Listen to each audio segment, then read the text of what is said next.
आज हम इतिहास के पन्नों में छुपी एक ऐसी कहानी पर बात करेंगे जो एक बहुत बड़े वैश्विक संघर्ष से जुड़ी है। एक ऐसा संघर्ष जिसने अनजाने में ही सही भारत की आज़ादी की लड़ाई को एक नई दिशा दे दी। जी हाँ, यह कहानी है पहले विश्व युद्ध की और उसमें भारत की उस भूमिका की जो उम्मीद और धोखे के बीच कहीं फंसी हुई थी। सोचने में थोड़ा अजीब लगता है ना कि सिर्फ एक गोली कैसे पूरी दुनिया का नक्शा बदल सकती है, कैसे बड़े बड़े साम्राज्यों को जड़ से हिला सकती है और भारत की आज़ादी की लड़ाई में एक नई आग लगा सकती है। तो चलिए पता लगाते हैं कि ये सब हुआ तो हुआ कैसे।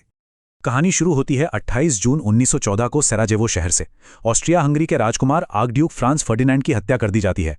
बस ये एक घटना एक डोमिनो इफेक्ट की तरह काम करती है जिसे फिर कोई रोक नहीं पाता।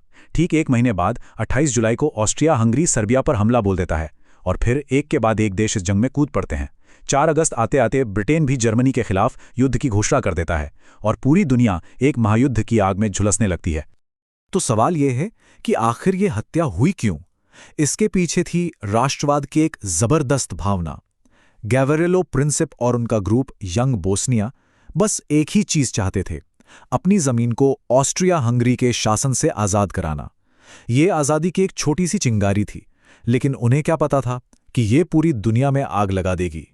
और देखते ही देखते दुनिया 2 हिस्सों में बंट गई।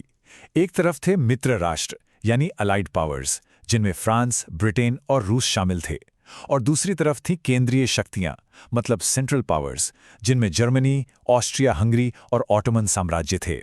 ये सिर्फ नाम नहीं थे, ये वो खेमे थे जो अब पूरी दुनिया को जंग के मैदान में खींचने वाले थे। लेकिन यहां एक बड़ा सवाल उठता है। हजारों मील दूर यूरोप में शुरू हुई ये लड़ाई ब्रिटिश राज के अधीन भारत की दहलीज तक पहुंच कैसे गई? इसका जवाब छिपा था साम्राज्य की मजबूत जंजीरों में।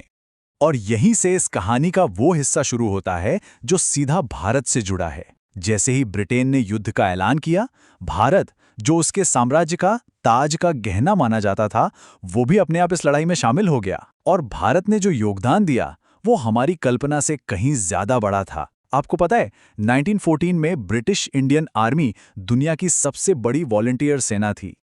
10 लाख! सोचकर देखिए जरा, 10 लाख से भी ज्यादा भारतीय सैनिक अपना घर, अपना परिवार, अपनी जमीन सब कुछ छोड़कर एक ऐसे युद्ध में लड़ने के लिए भेजे गए जो असल में उनका था ही नहीं।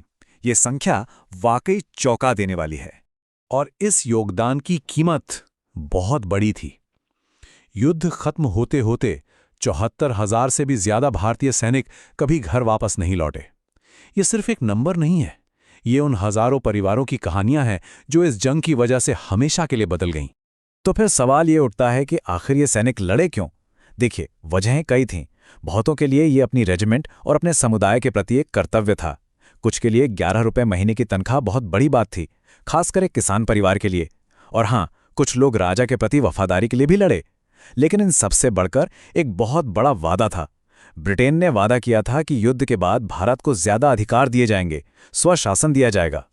इसी एक उम्मीद ने कई राष्ट्रवादियों को भी युद्ध में ब्रिटेन का साथ देने के लिए मना लिया था।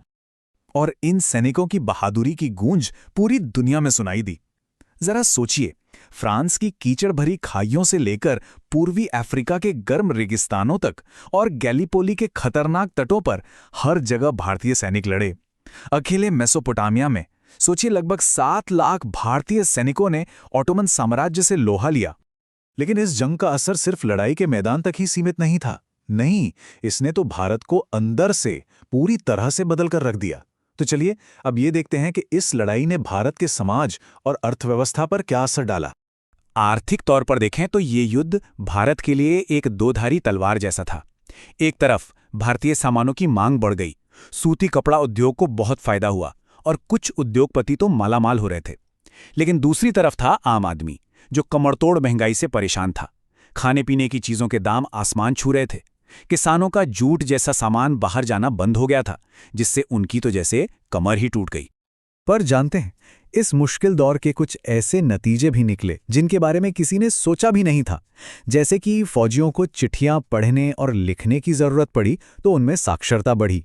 कई महिलाएं घर की चारदीवारी से बाहर निकलकर नर्स और डॉक्टर बनी। और जिन समुदायों के लोग सेना में थे, समाज में उनका मान सम्मान भी काफी बढ़ गया। और अब आता है कहानी का सबसे बड़ा और सबसे दर्दनाक मोड़। भारत ने लोकतंत्र और ज्यादा अधिकारों के वादे पर भरोसा करके ब्रिटेन का साथ दिया था, लेकिन जब युद्ध खत्म हुआ तो इनाम में क्या मिला? मिला दमनकारी रॉलेट एक्ट, एक ऐसा काला कानून जो सरकार को बिना मुकदमा चलाए किसी को भी जेल में डालने का अधिकार देता था।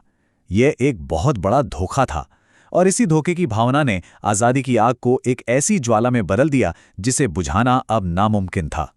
तो एक तरफ भारत में यह सब चल रहा था, और दूसरी तरफ चलिए वापस चलते हैं यूरोप। युद्ध तो खत्म हो गया था और जीतने वाले देशों ने वर्साय में एक शांति संधि तैयार की। नाम तो इसका शांति संधि था, पर असल में ये एक और महायुद्ध की जमीन तैयार कर रही थी। जर्मनी के लिए इस संधि की शर्तें एक के बाद एक झटके जैसी थीं। उससे उसकी काफी जमीन छीनकर फ्रांस और पोलैंड को दे दी गईं। उसकी लाखों की सेना को घटाकर सिर्फ 1 लाख कर दिया गया, और वायुसेना रखने पर तो पूरी तरह पाबंदी लगा दी गई। और इन सबके ऊपर 132 अरब गोल्ड मार्क का भारी भरकम जुर्माना। ये रकम इतनी बड़ी थी कि उसे चुकाना लगभग नामुमकिन था। लेकिन पैसों और जमीन के नुकसान से भी ज्यादा एक चीज थी जो जर्मनी को चुभ रही थी। वो था वॉर गिल्ट क्लॉज। इस शर्त के तहत जर्मनी को यह मानने पर मजबूर किया गया कि युद्ध शुरू करने का अकेला गुनहगार वही है। यह सिर्फ एक कानूनी धारा नहीं थी, ये एक राष्ट्रीय अपमान था, एक ऐसा जख्म जिसने पूरे देश में बदले की आग भड़का दी। तो आखिर इस पूरे महायुद्ध से हासिल क्या हुआ? इसकी विरासत क्या थी?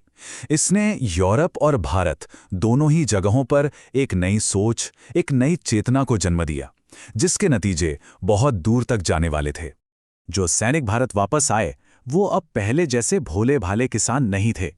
उन्होंने पूरी दुनिया देखी थी, नए नए विचार समझे थे, और सबसे जरूरी बात, उन्होंने ब्रिटिशवादों का खोखलापन अपनी आंखों से देख लिया था। उनका मोहभंग हो चुका था, और यही सैनिक आगे चलकर आज़ादी के आंदोलन की एक नई और बहुत शक्तिशाली आवाज बने। तो कुल मिला के देखें तो इस महायुद्ध की 2 बड़ी विरासतें रहीं। यूरोप में वर्साय की संधि ने जर्मनी के अंदर इतना गुस्सा और अपमान भर दिया कि वहीं से दूसरे विश्व युद्ध की नींव पड़ गई। और भारत में टूटे हुए वादों ने आज़ादी की लड़ाई को उस आखिरी और निर्णायक दौर में पहुंचा दिया जहां से अब पीछे हटने का कोई सवाल ही नहीं था।